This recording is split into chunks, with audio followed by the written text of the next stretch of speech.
뵙겠습니다. 자마시의 이순환입니다. 그동안 자동차 회사 딜러들을 대상으로 한 강연이 많아서 컨텐츠를 제대로 만들지 못했습니다. 요즘 강연 요청 내용을 보면 대개는 중국 업체의 실력이 어느 정도인지와 그리고 소프트웨어 개발 동향에 대한 것이 주류였습니다. 중국 업체들은 지금 전기차를 지나 테슬라를 따라잡기 위한 SDV 경쟁 단계에 있다고 보입니다. 중국차의 실력에 대해서 많은 분들은 아직도 부정적인 의견이 많은 것이 사실입니다. 그러나 국내 자동차 업체에 근무하는 사람들을 만나보면 이야기는 좀 다릅니다. 중국차를 구입하여 평가한 내용을 종합해보면 외관 스타일이나 내장 디자인이나 질감 그리고 승차감, 주행 성능 평가에서 놀랐다는 의견이 많았습니다. 이러다 보니 윗사람들도 중국 완성차 업체의 대응 전략을 수립하라는 지시를 내린다고 합니다만 대응안 찾기가 그리 쉽지 않은 편이라고 합니다. 지금 글로벌 자동차 업체들은 중국 시장에서 브레이크가 없는 판매 감소를 겪고 있습니다. 중국 시장에서 전기차와 플러그인 하이브리드 판매가 전체 판매의 50%를 넘다 보니 NEV에서 상품력을 갖추지 못한 독일, 일본, 미국 업체들의 판매는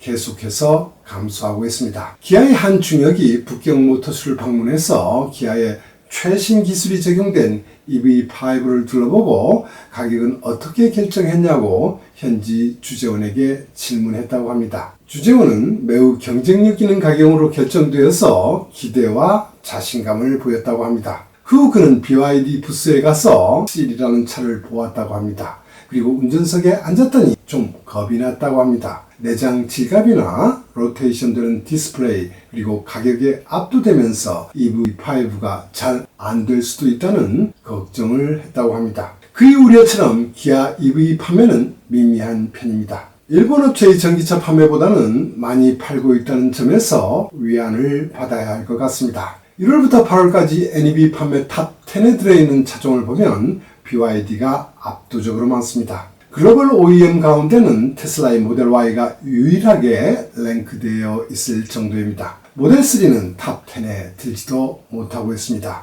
이 중에는 우리에게 잘 알려지지 않은 아이토라는 브랜드의 M7이라는 차가 7위에 랭크되어 있습니다. 화웨이와 중국 로컬 업체인 세리스가 공동으로 하는 신규 브랜드 차인데 이 브랜드는 전체 NEV 판매에서도 8위를 하고 있습니다. 화웨이는 이외에도 북경기차 최리와도 공동 브랜드를 런칭했고 JAC와도 추진하고 있습니다. 최근 북경기차와 공동으로 런칭한 스텔라토의 S9은 철저하게 벤츠의 EQS, BMW의 i7 등을 겨냥하여 개발되었습니다. 벤츠의 EQS가 한 달에 100대도 제대로 팔지 못하고 있는데 이 S9은 72시간 만에 5,000대의 확정 오더를 받았다고 합니다. 보시는 것처럼 이 차량은 벤츠 S클래스를 철저하게 벤치마킹하여 개발되었다고 합니다. 정숙성과 승차감은 물론 안전사항, 편의사양, 고급감까지 철저한 편입니다. 프리미엄 NEV 시장에서의 경쟁도 매우 치열하게 전개되고 있습니다. 오랫동안 군림해왔던 독일 프리미엄 3사의 테슬라와 함께 신생업체인 리오토, 니오, 샤오펑이 경쟁해왔습니다만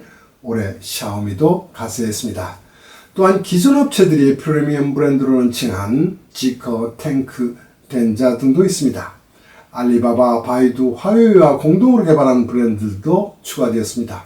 성장률 면에서는 이들 IT 업체와 공동으로 개발되어 공동 브랜드로 운영되는 차량들이 크게 부상하고 있습니다. 벤츠는 최근 7월과 9월 두 차례나 승용차 부문의 영업이익률 목표를 하향하여 발표했습니다. 당초 10에서 12%에서 7.5%, 8.5%로 크게 낮췄습니다. 벤츠는 부끄러움도 잊은 채 중국 시장에서의 고전 때문이라고 했습니다. 이처럼 벤츠, 폭스바겐, 그리고 토요타와 혼다, 닛산까지 중국에서 고전한 이유는 저가격이 NEV와 소프트웨어를 앞세운 스마트카 기술력 차이라고 할 수 있습니다. BYD는 올해부터 26년까지 3년 동안 노크아웃 라운드라는 전략을 구사하고 있습니다. 이에 대한 보조금과 내연기관차 번호판 발급 제한이 27년에 종료될 것으로 예상하여 이 기간에 경쟁사를 KO시키지 않으면 안 된다고 판단한 것으로 보입니다. 이 전략의 핵심에는 전비 유저의 가격 전략이 있습니다.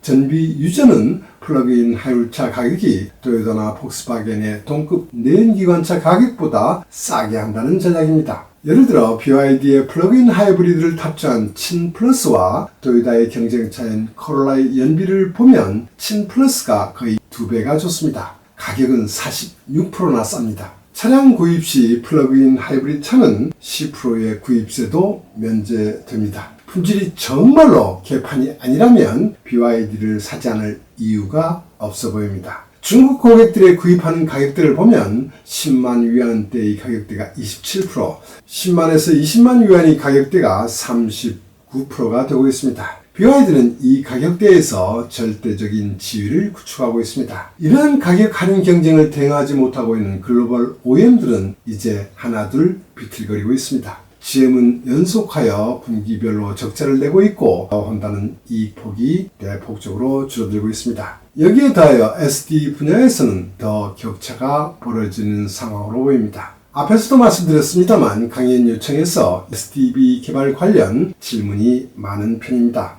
왜 레가시 업체들이 소프트웨어 개발이 어려운지, SDV 수준은 어느 정도 차이가 있는지, SDV로 창출할 수 있는 사업들이 어떤 것들이 있는지 다양합니다만 오늘은 중국 업체들이 지금 어느 정도 실현하는지를 소개해 볼까 합니다. 지금 보실 영상은 중국 업체들의 핵심 기술 내용을 제가 직접 편집한 3분 18초 영상입니다. 한번 보시죠.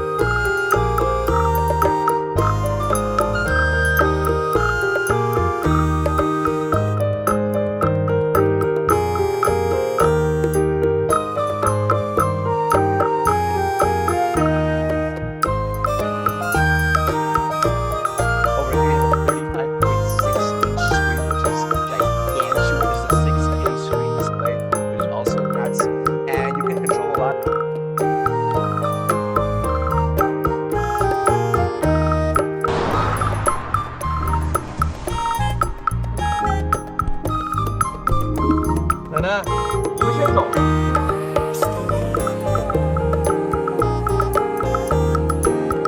文明行车，请先走，注意安全哦。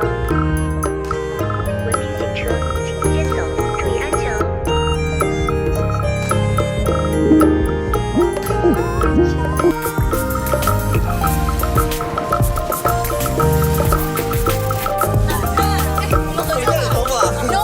我们来张合影吧。好的，准备好了吗？3、2、1，猫咪。 Hey Simo, I'm here. Open all doors.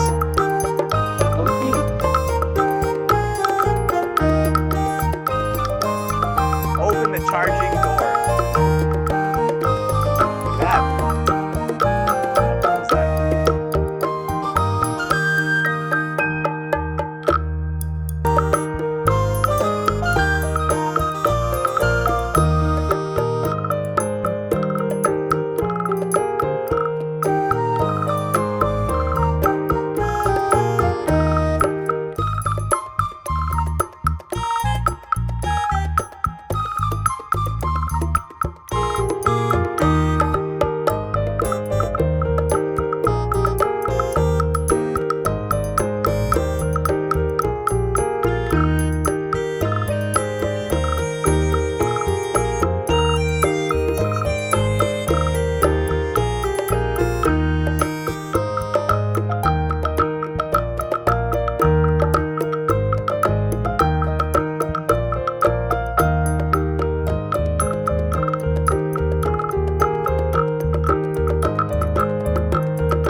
어떻습니까? 뭔가 감이 잡히십니까? SDV 분야도 자율주행 단계처럼 5단계로 구분하고 있는 사람이 있습니다. 여러분들이 타고 있는 차는 어느 단계에 있는지 확인해 보십시오. 이 판단하는 중국 업체와 테슬라는 레벨 4에 있고 완전한 레벨 5는 아직 실현되지 않은 것으로 보입니다. 중국 업체들은 ADAS 기능에서 전국의 고속도로나 도심지를 고정도 지도 없이 핸즈프리 운전이 가능한 레벨 2++를 실현하고 있습니다. 아직까지도 사고 나면 운전자가 책임을 져야 하는 구조지만 중국의 젊은 고객들은 이러한 기능을 스마트카로 보고 있습니다. 가트너사의 디지털 오토메이커 인덱스 발표는 중국, 미국 업체들이 테슬라를 따라가고 있는 현상과 함께 한국, 일본 업체가 이들보다 많이 뒤처져 있다는 점을 보여주고 있습니다. 중국 정부는 테슬라의 상해 공장을 건설하도록 한 후 중국 업체들이 열심히 벤치마킹하여 빨리 따라갈 수 있도록 했습니다. TV에서도 동일한 전략을 취하고 있습니다. 중국 정부는 중국 업체의 SDV 수준이 테슬라에 비해 5년 정도 뒤처진 것으로 판단하고 있습니다. FSD를 중국에서 사용할 수 있도록 허가한 것은 전기차와 마찬가지로 이 분야에서도 전기차들처럼 세계 1위를 하려고 한 의도입니다. 일본 정부는 30년 마켓슈어 30%를 목표로 업체들을 지원하고 있습니다. 현대차는 최근 CU 인베스터 데이에서 당초 목표보다 1년 늦은 26년 차량 OS를 도입한다고 했습니다. 우리나라 정부는 어떻게 지원을 하고 있는지 지켜봐야 하겠습니다. 오늘은 여기까지입니다. 시청해주셔서 대단히 감사합니다.